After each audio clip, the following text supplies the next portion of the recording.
La reine Élisabeth II d'Angleterre n'était pas destinée à être reine. Elle héritait le trône de son père George VI, qui n'était pas non plus destiné à être roi. Il était le fils de George V et de la reine Marie. À la mort de George V, celui qui a monté au trône, c'était le fils héritier, le prince de Galles, Édouard, sous le titre d'Édouard VIII. Cependant, il y avait un inconvénient de taille. Son nom, Wallis Simpson. Américaine et divorcée. C'est certainement pour cela qu'au moment que Meghan Markle est arrivée à la famille royale britannique, il a eu telle quantité d'inconvénients. Wallis Simpson était une Américaine née à Baltimore, qui après quelques mois de vie a perdu son père. Elle et sa mère ont été reçues chez sa grand-mère paternelle, qui les rappelait toujours qu'elle n'était pas très bienvenue et qu'en plus elle n'avait pas d'argent. Dans sa jeunesse, Wallis a rencontré un pilote de guerre, Earl Winfield Spencer, qu'elle a épousé rapidement pour échapper de la maison de la grand-mère. M. Spencer a été envoyé en mission en Chine, et les mauvaises langues disent que sa femme a appris les anciennes et sophistiquées techniques de bordel de Shanghai. M. Spencer était alcoolique. Il l'a maltraité constamment, et à son retour aux États-Unis, la première chose que Wallis a fait, c'était de demander le divorce. Puis, elle a rencontré à Ernest Simpson, un riche homme d'affaires dans les transports maritimes. Ils se sont mariés et ils sont partis vivre à Londres. Déjà à Londres, dans son empressement à grimper, elle a fait tout le nécessaire pour être présentée au futur roi d'Angleterre. Enfant, elle rêvait du prince de Galles. La première rencontre avec Édouard a donné le ton de la relation. Le prince s'excusait auprès d'elle car il faisait froid dans le palais où ils se sont rencontrés, ce qui serait un peu difficile pour une Américaine dans la mesure que là-bas les maisons avaient le chauffage central. Elle répondit avec désinvolture. « Votre Altesse, c'est ça qui me dit tous les Anglais. De vous, je m'attendais quelque chose de plus intelligent. » En passant à table, elle réussit à s'asseoir à côté du prince. Et quand le premier plat fut apporté, une salade, le prince a eu envie de prendre une feuille de laitue avec ses mains. Elle frappa le dos de la main comme on fait avec un enfant impoli. Les cartes étaient jetées. Édouard a grandi dans une fratrie de 6 frères et sœurs, toujours humilié par son père et par sa mère, à qui il admirait. Il ne voyait sa mère que 30 minutes par jour. Au lieu de l'embrasser sous la joue, Marie permettait seulement qu'il embrasse sa main, gantée. Son institutrice était une femme extrêmement rude, alors l'attitude de Wallis à son égard était toute naturelle. Souvenons-nous que pour l'amour pour une autre femme, le roi Henri VIII avait séparé l'Angleterre de Rome afin de pouvoir divorcer de sa légitime épouse, Catherine d'Aragon, et épouser Anne Boleyn.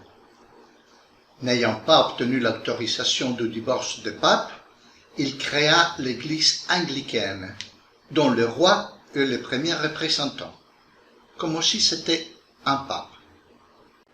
Édouard était absolument amoureux de Wallis, et Wallis était absolument amoureuse à l'idée d'être reine.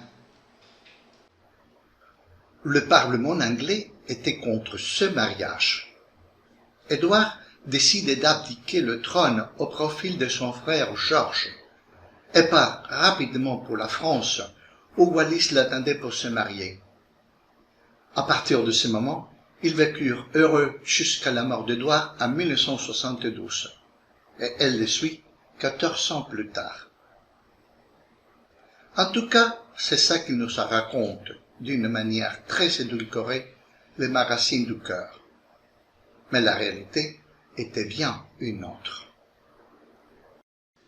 Les choses n'étaient pas si simples. Nous devons nous rappeler qu'Édouard était le petit-fils de la reine Victoria et de son mari allemand, tous deux membres de la famille allemande Saxe-Cobourg-Gotha. C'est George V, compère, qui a changé le nom de la famille royale anglaise pendant la Première Guerre mondiale en Windsor, plus anglais et moins lié à la langue de l'ennemi allemand. Édouard était un homme absolument enfantin. Il n'a jamais lu un livre de toute sa vie. Sa seule préoccupation était les fêtes, les boissons et les femmes, surtout les mariés. Il aimait tout ce que c'était allemand et parlait cette langue. De son côté, Wallis, alors qu'elle vivait à Shanghai, avait pour amant le comte italien Galeazzo Ciani, ambassadeur de l'Italie et futur gendre de Mussolini. C'est lui qui l'a initié dans des idées fascistes. Alors qu'elle sortait avec Édouard à Londres, Wallis était également l'amante de Joachim von Ribbentrop, ambassadeur de l'Allemagne à l'époque à Londres et plus tard ministre des Affaires étrangères d'Hitler. Wallis et Édouard n'ont jamais caché leur sympathie pour le nazisme. Compte tenu de cette situation très inconfortable, le gouvernement britannique a estimé qu'il était nécessaire de divulguer les photos cachées des amoureux à la presse, afin qu'Édouard VIII perde son prestige devant le peuple. Ils l'ont forcé à abdiquer.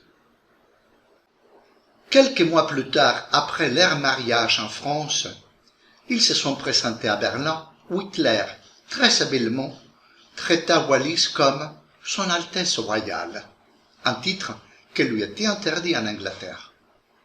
Wallis se croyait dans les nuages. L'idée d'Hitler, c'était, en envahissant l'Angleterre, de restaurer Édouard sur le trône avec Wallis comme sa reine, et d'en faire ses vassaux. Lorsque la guerre était déclarée entre l'Allemagne d'un côté et la France et l'Angleterre de l'autre, Édouard s'est ouvertement mis à visiter le front français pour informer les Allemands où il était plus facile d'entrer et d'envahir la France. Dans les archives de la sécurité du M5 en Angleterre, tous les documents qui parlent du sujet ont disparu, mais pas dans ceux de la sécurité française, où il est très clair que ce mariage n'était pas ce qu'il prétendait être. Lorsque la France était envahie, ils ont fui Paris et se sont installés au Portugal. Ce pays était neutre et un véritable nid d'espions de tous les côtés. Les Anglais craignaient que le duc ne continue à travailler pour les Allemands ou qu'il ne soit kidnappé. Alors, ils ont décidé de les envoyer aux Bahamas comme gouverneurs de cette possession anglaise. Les Bahamas n'étaient pas l'exotique destination touristique d'aujourd'hui, mais une région pauvre et laide. Wallis, qui aimait les fêtes et les divertissements, s'ennuyait à mourir aux Bahamas. Ils ont décidé d'aller à Cuba pour se divertir. Et en 1941, ils se sont présentés à Miami, où, à ce moment, l'FBI les a ouvert leur dossier. Après la guerre, ils ont vécu à Paris. Ils ne pensaient qu'aux bijoux, aux habits de haute couture et à manger tous les jours chez Maxime, tout en s'entourant de la jet-set européenne. À la mort d'Édouard, lors de son enterrement, la reine Elisabeth a demandé à Wallis que le jour où le moment serait revenu, de quel côté de la tombe d'Édouard elle voulait être enterrée. Elle a répondu qu'elle avait toujours vécu à l'ombre de son mari et qu'elle voulait être à l'ombre, sous un arbre boissant.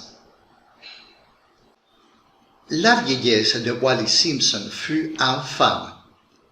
Elle a dû subir une opération d'ulcère et ses employés médecins ont prolongé son calvaire pendant des années pour ne pas tuer la poule aux œufs d'or. Son avocat l'a volé. Son banquier l'a volé. Ses employés l'a volé. Et c'est ainsi que meurt seule à l'âge de 90 ans. La seule chose que ce mariage a fait pour autrui pendant toute sa vie, c'est qu'elle a légué toute sa collection de bijoux à l'Institut Pasteur, dédié à la recherche en santé.